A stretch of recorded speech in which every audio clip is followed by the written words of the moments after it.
Estate Syndication Show. I'm your host, Whitney Sewell. Our guests today, and they are investing together as a couple. They've done all kinds of different things in real estate. They have so much experience on the LP side and the GP side. There's not too many couples that we've interviewed, or even people for that matter, who have as much experience and on both sides of the deal as they do, including owning a property management company and a brokerage and doing all kinds of different asset classes. Our guests today, Alan and Elena Neely. They're apartment syndicators and are founders of Andover Holdings, real estate investment firm providing passive investment opportunities with recession-resistant real estate, right? Limited partners in 13 apartment syndications and general partners in 8, totaling over 5,200 units. Over $500 million in assets. They host a meetup in Seattle called the Passive Apartment Investors Meetup. So if you're in that area, I would encourage you to look it up. They'd be a great connection there to get to know just a wealth of information. But today we're going to dive through a number of things, as far as even them learning to go down the path of passive investing and their take on passive versus active, because they've done so much of both. Also analyzing, deals in the current market, and just a couple specific things that they're looking at right now. Analyzing investor expectations, or how to manage investor expectations in the current market. And what, even as passives, what they are looking for in that. And then even just a couple of key things that I was so grateful they brought up as investing as a couple, and some things that they do as a couple. I think, man, you really need to think about this, with you and your spouse. It's so important. I don't care how good your investments do. If you're not investing at home, and you're losing. Right, you are losing, and they're a prime example of what to do, and keeping that communication alive at home and investing together. And so I know you're going to enjoy the show today, and you're going to learn a lot. Not often that I get to interview a husband and wife couple who have been in the business this long and has this much experience. I know today you are going to learn a lot from our guests today, Alan and Elena. Welcome to the show. Thank you. Yeah, thank you. Yeah, honored to have you all. I'm looking forward to diving in. I know my wife and I are going to learn a lot from this conversation as well. But you all have done lots of things in real estate. You all have just so much experience investing passively in lots of deals, but also being a general partner, in lots of deals. I've been on the broker side, the management side. I mean, like, you all have lots of great experience that I feel like most just kind of dream about having, but you've been there and done that. But let's dive in. You both are corporate, and other W-2s, but then also getting into real estate. When did the real estate bug hit you? How did you all, and let's talk about that transition a little bit to real estate, and then to where you're at now. But what were you all doing before, and how long ago was that you started in real estate? Yeah, so I spent all of the 90s trying to get my dream job, which was to be an airline pilot. And I did that in 2000. But the path I took to get there involved many airlines, a couple of bankruptcies, losing my job a few times due to economic turmoil. So I realized that this flying career isn't a guaranteed career for the rest of my life. So we decided to get involved in real estate. It all started with reading that book, Think and Grow Rich. We took the first vacation of our lives in 2000. We just bought a house, so it seemed natural for us to just go with real estate because we really liked it. So we started rehabbing houses. We did that BRR thing before it was a thing in 2000.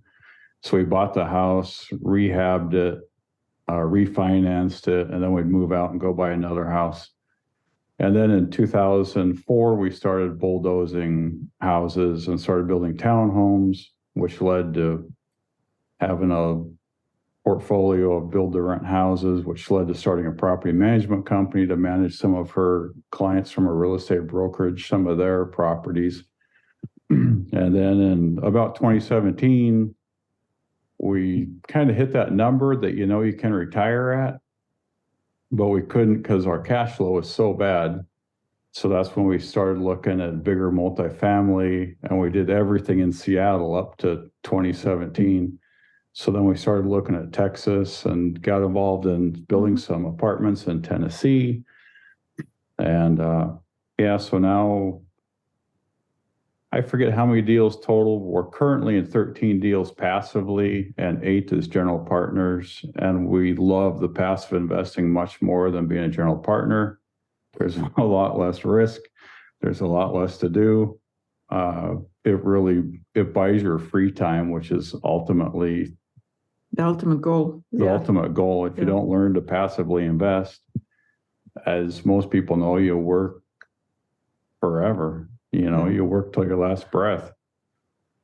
And I think 2017 was also a mental shift for me, because my picture in my mind was just to hold on to all their properties, pay them off, be debt free, and then kind of keep that portfolio until we retire. But then Alan discovered much better ways to make your money work, and which gave us much more free time to look into different projects and continue deploying funds. Well, let's dive in there just a moment. You said you discovered better ways to make your money work.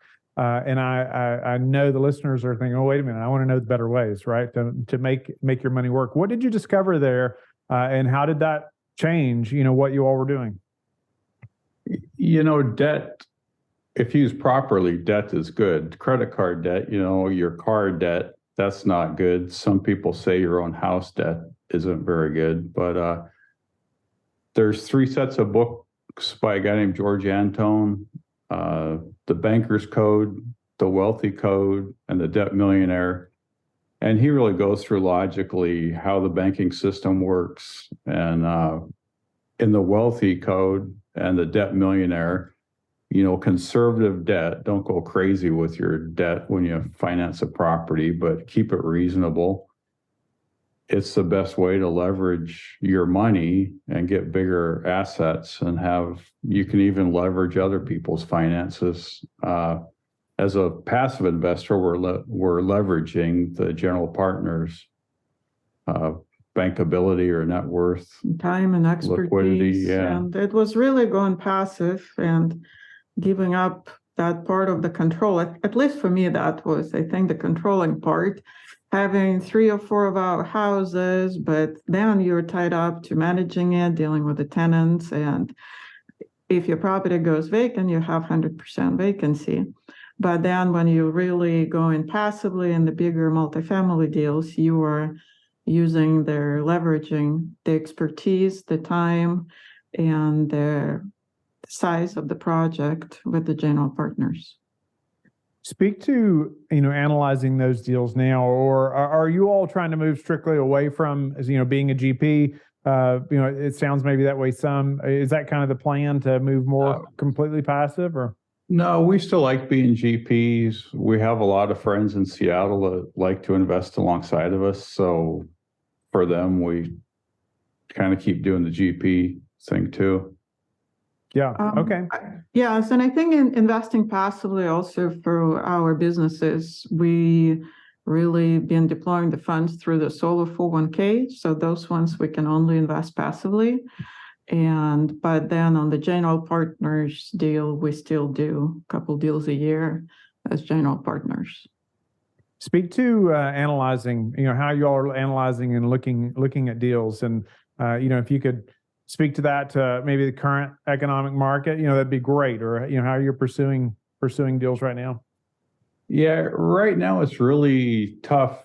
You have taxes are going up pretty quickly in many locations, Texas included, and insurance on one property, our taxes went up 30%. In Houston, it's not in a flood zone, not anywhere near a flood zone. And we still had a 30% insurance increase on that property. So you have to keep that in mind. And then I'm a big proponent of economic vacancy. If we're going to be remodeling the units, which that's how we force appreciation, there's going to be a lot of vacancies. So in that first year, you really need 15 to 25% economic vacancy. And it depends on a lot of factors on why you want such a big variation, but And I think overall analysis still has to work with the new interest rates. And I think it will be even better, like if when the rates improve, then you will see better cash flow. But I think all the underwriting now, the property has to work as the business. It still has to make sense to purchase it. And this year, I think we're really being more focused and more specific what we want. It's not the number of units which we want to acquire. It has to be the property in the great location, great schools.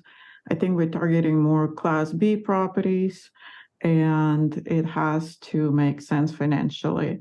And I think we always communicate openly with our investors as well. The first year or two, if it's a value add property, there probably will be less cash flow than previous years investors used to enjoy, but their end result still should deliver good results. And we've always been super conservative, whether when we did the BRRR, when we did the land development, we kind of always had very conservative approach, and we would rather under promise and over deliver as an approach. Yeah. Yes. I wanted to ask about that, actually. I'm glad you brought that up, Elena. It's like this investor expectations, right? It's been so good, right? The last 10 years, really, or, for a long time. But I feel like, maybe those expectations have got to change a little bit, right? And it's interesting, you all have been, passive investors, but also on the GP side of many deals now. How do you see that changing? Or maybe how are you doing that for your investors? Or maybe how you like to see that done as a passive investor as well, as far as, hey, these are still good deals, but the returns we may not project the returns the same that we did 5 years ago, right? How are you all handling that? Yeah, for sure. The cash flows are they're not there. All of the properties that we're GPs in are making money. They're still profitable, but we decided to suspend the distributions and instead build up cash reserves. Nobody's exactly sure how deep this recession might go. A lot of us think that by the end of summer, rates will be coming down, but we don't know. And we don't know if jobs are going to start recovering. McDonald's is laying off a bunch of employees. And if you're in C-class properties, like it or not, that's your tenants. So there's signs of unemployment coming. So it's much safer, more conservative to shore up your cash reserves. Our average apartment's somewhere around 200 units or higher, and our average reserve is over $500,000 in each property. It kind of sits in the bank account for the specific LLC for that apartment. So across all 8 of our properties, we have huge cash reserves. And I think with the investors, expectations, as you mentioned, is crucial. But also communications, just keeping everybody updated, what's going on, which directions we're going. I think the deafening silence is the worst, when you have no idea what's going on, why the distribution stopped. But we've stayed on top and been communicating with the investors, because the properties are doing well. There is nothing dramatic happening, but it's just in the best scenario, it's best interest to kind of make the decisions, but then keep the investors updated about it. For sure. What are some of the best in class or advice you could give as far as around communications? How some of the best operators have communicated, or you all do, where you really love seeing these things in an update. That's something. It's kind of funny, actually. When I get updates from from general partners, let me start over. When I get updates from general partners, I go straight to the numbers, and I really don't read about the pizza party for the kids back to school day or that kind of stuff. I skip through all of that. Most of our investors, turns out, they love that part, and in our updates, I really don't write about that stuff. So Elena makes me, no, you got to write a couple paragraphs about each property here, So you have to remember who you're communicating to, and you need both the numbers and a lot of detail. our investors love one of our properties the most because the Clayton, the head GP that does the updates, it goes on for pages and pages. He talks about every little thing going on with the property, and the investors love it. So I don't think you can communicate I don't enough. think you can over communicate. Yeah, you can't over communicate, that's for sure. Yeah. Yeah. Yeah. It seems like it's a constant thing we're talking about internally, like how to improve our communication with investors and streamline that process to include, more and more. We're even doing video updates now. And it's like, every month, doing a new video update and for every property. So it's turned into be this massive production, It's a full-time job. Yeah. It is, you get a dozen, 2 dozen properties, and all of a sudden, somebody's working really hard on all those updates, for days every month, but one thing I wanted to ask you all about is, investing as a couple, right? And I was thinking about, advice maybe you all could provide for the listeners who are wanting to get into real estate or investing as a couple, or how you all, make those decisions together to say, hey, we're going to put however much into this deal, just making sure you're both on the same page, how you've done that, and maybe lessons learned. I think the biggest lesson and the biggest advice is just to do it together, because you have to be, it has to be joint effort. I think you both have to be on the same page. And we've been doing not only investing power together, but setting goals as a couple and kind of planning their financial goals, personal goals, what do we want to do. But I think each one of us has our own things we like to pursuing as well. So it's kind of important to have the joint bubble, but then have your own space doing what you love to pursue and what you're enjoying to do. That's my piece of advice. Yeah, every year in December, we kind of disappear for most of the month and we go someplace that's important for us to go. As a couple, we go. But then we set our individual goals the whole month of December. And then New Year's Day, we swap goals. And then we basically plan the whole year out.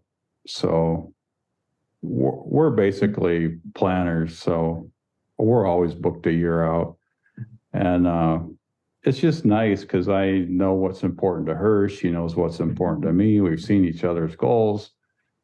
And it just makes it nice. And then there's a million little decisions, like when we were building houses, we just kind of settled on vanilla walls, white trim, and nice hardwood floors, nice countertops. I know some couples, they have like knockdown, drag out fights about paint colors or the tile or how much to spend on the tile. And, at some point you got to decide what's important to you and what's not. It's like, it doesn't matter. It's paint. The wall can be repainted. I see people arguing over the tiniest things. It's like, just give it up. There's much more important things to argue about, like how to raise your kids or something, That's right. I care about your relationship with your spouse more than the paint color, right? Yeah, exactly. Yeah, I couldn't agree more. No, I love that. I love those really lists. I was taking some notes there. Do it together, make goals together. Love that. And then Alan, you're talking about you all disappeared together. I love that suggestion as well, because it's like I call it like thinking time. It's like you and your spouse getting away from just the day-to-day grind of work or kids or whatever, and kind of having some mental time outside of just the chaos, right? And I love that setting goals individually and then coming back together and exchanging them. Yeah, and I think it goes back to communications. Yeah, like don't make your investors priority, communicate with your spouse as well. And our daughter has been involved in our remodels, constructions, and investing now too. So we've dragged her. In the beginning, we dragged her. Now she comes voluntarily to the conferences and seminars we attend, and their podcasts we listen to. So she's actually does her goals as well at the end of the year. So I think it's kind of important that your kids see what are you talking about and participate in it as well. Yeah, we used to take her. There's a guy named Brian Buffini that we really like. He's a great coach, mentor. I consider him a friend of mine, even though I've just shaken his hand once or twice. I don't really know the guy. But every year we went to his mastermind in San Diego. It's really reasonably priced, and we take our daughter with us, and she'd sit there and doodle. We thought she wasn't paying attention, but then later, about high school, she's trying to decide where to go to college, and then it turns out she was really paying attention to everything said. And then I finally got a hold of some of her old notebooks that she kind of kept hidden away, and she had like goals written down, and it was really fun to go through and see. That's really cool. I love the suggestion of including your children, right? Even taking them to a conference, exposing them to the world of real estate, right? Or just thinking differently than most of the world, right? Yeah, I don't think our daughter will be a real estate broker because I drag her through too many showings. But she definitely is thinking about investing, and she already invested part of her money saved in one of the apartment deals. So it's the whole mental perspective and looking at things and being open to different stories. I don't think our parents had the luxury opportunity to think about money differently, but I think our kids now have a great opportunity to learn about all of that and be exposed to everything. For sure. Yeah, no doubt about it. I'm trying to do the same with mine. As we speak, my wife and I are just trying to talk about more of those things as we can out loud, right? So they understand, or just hearing more and more about the real estate stuff and business. And but let's transition just a little bit. I'd love to hear, as limited partners, as passive investors, are you investing right now, into deals passively, currently in the current market cycle? And how do you feel about the next 6, 12, 18 months, as a passive investor? I think we will continue investing passively, absolutely, because the multifamily or real estate is the greatest tool. People will need housing no matter what the economy is doing. I think, as I mentioned, we are more focused and selective what type of property we're going in. We probably won't be going after the shiny penny, like class A plus or something like that. But if the property makes sense and a great partners are running it, absolutely.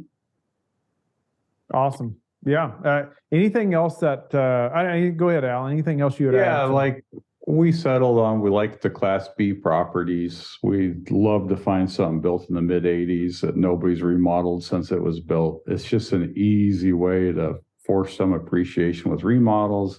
They're much easier to manage than a 1970s C class that'll have sewer problems and whatnot.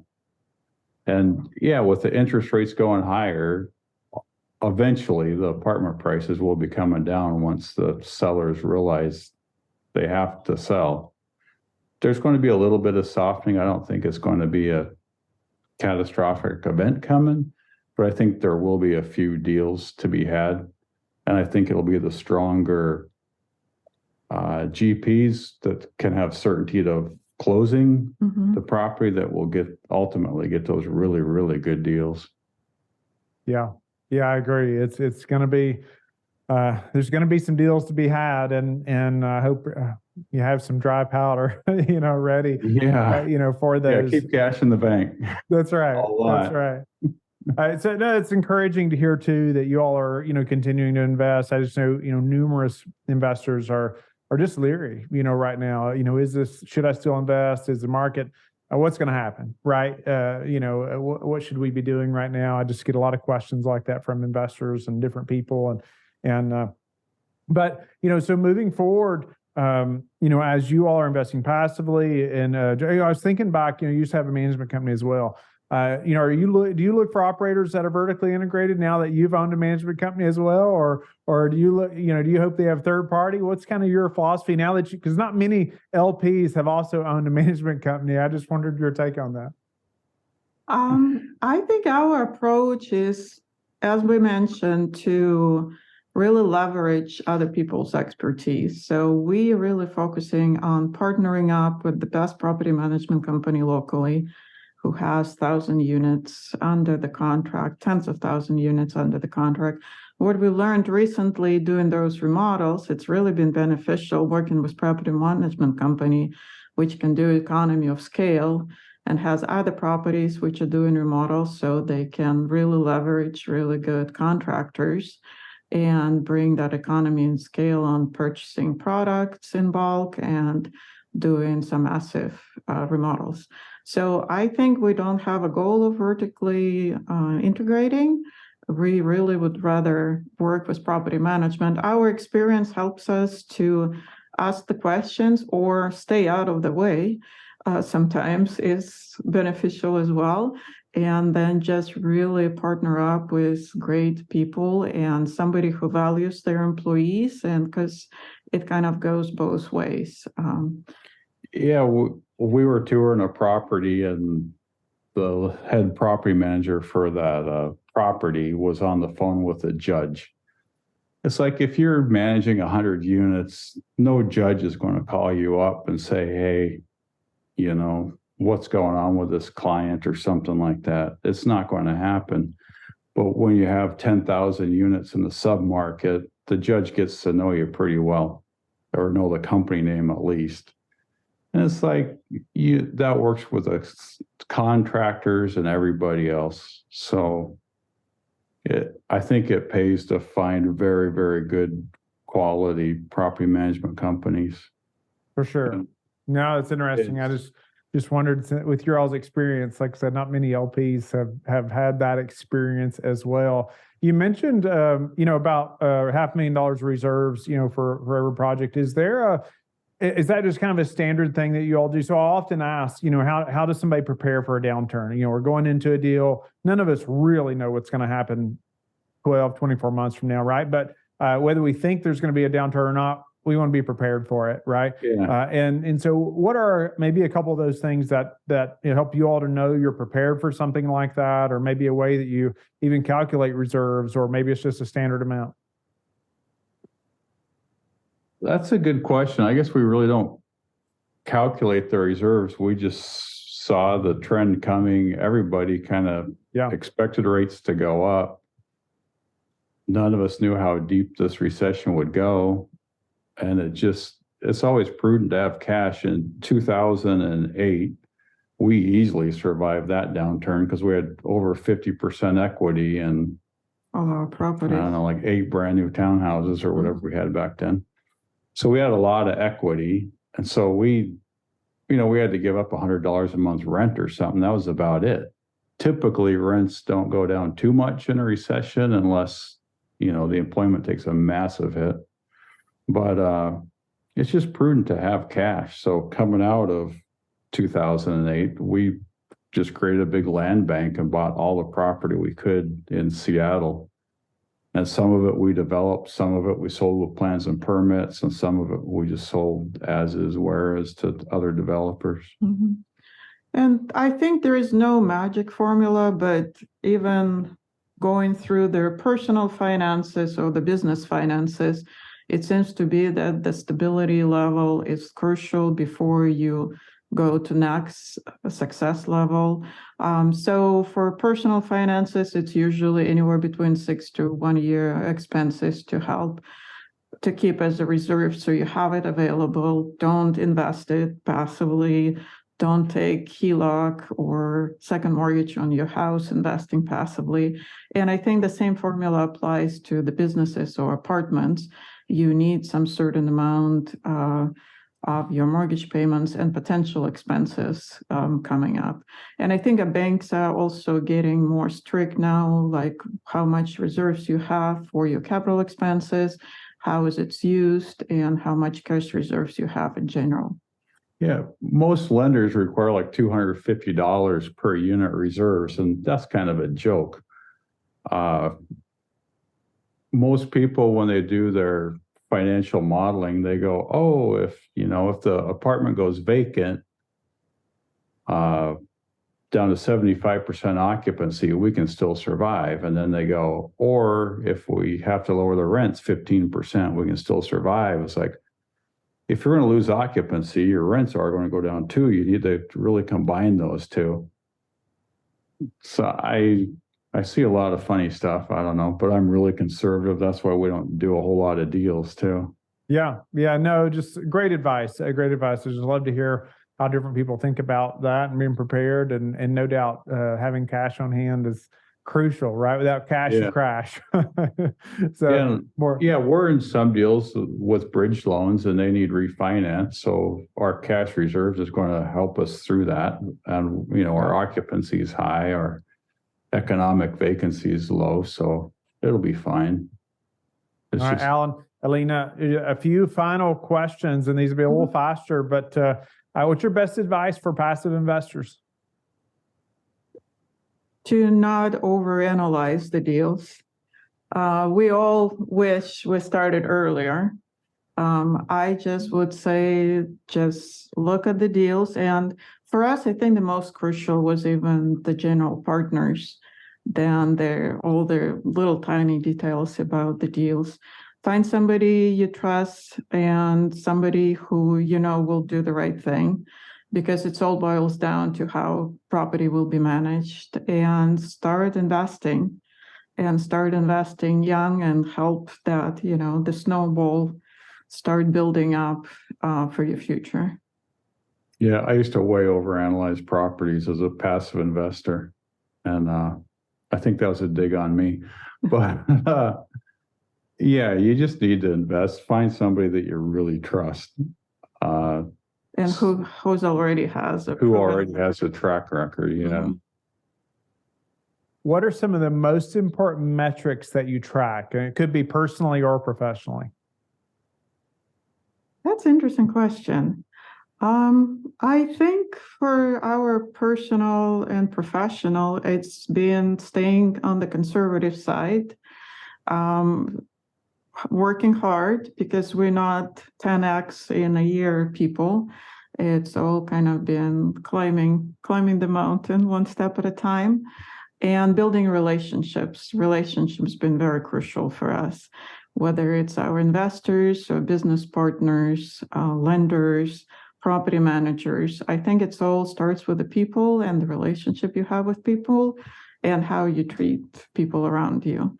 I think it all goes around, it comes around, and I think it's the best, actually, part of living life, because you see people succeeding with you and you see those relationships going deeper. What about some habits that you all are disciplined about that have produced the highest return for you?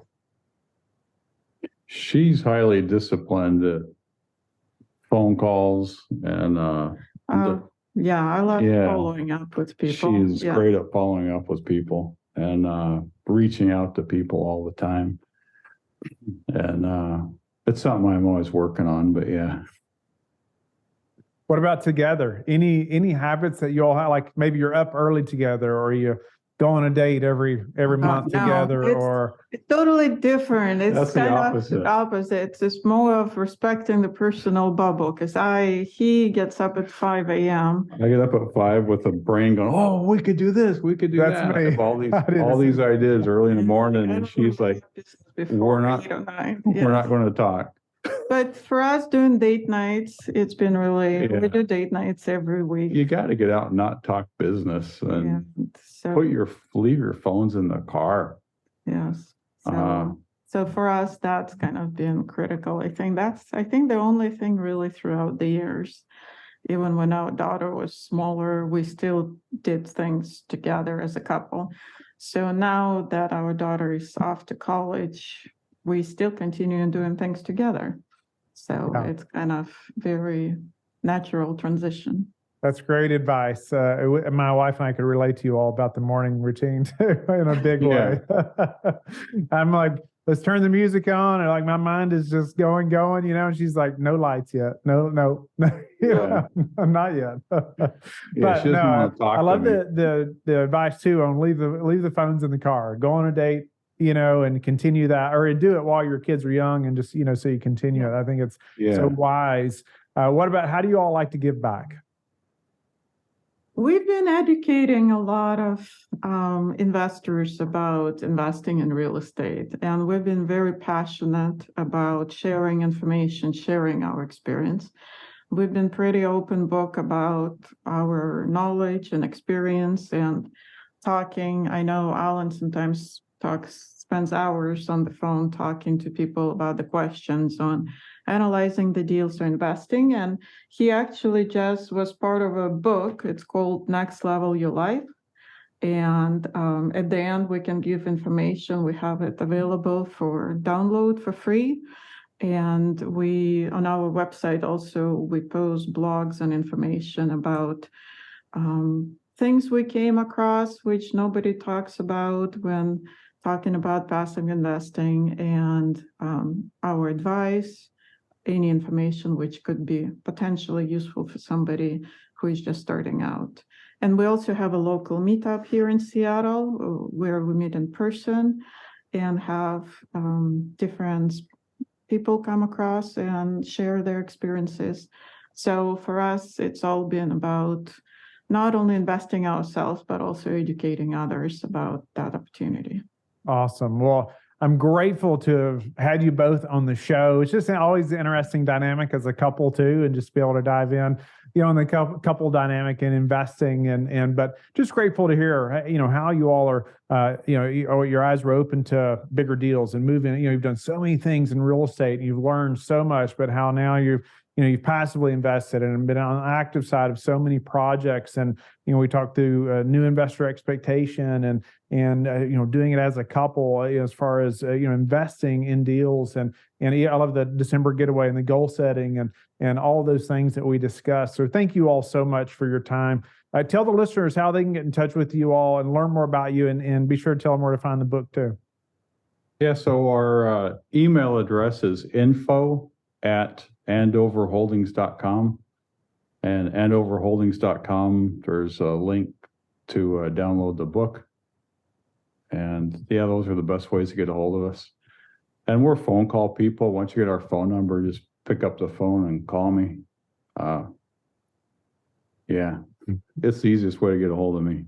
Thank you for being with us again today. I hope that you have learned a lot from the show. Don't forget to like and subscribe. I hope you're telling your friends about the Real Estate Syndication Show and how they can also build wealth in real estate. You can also go to lifebridgecapital.com and start investing today.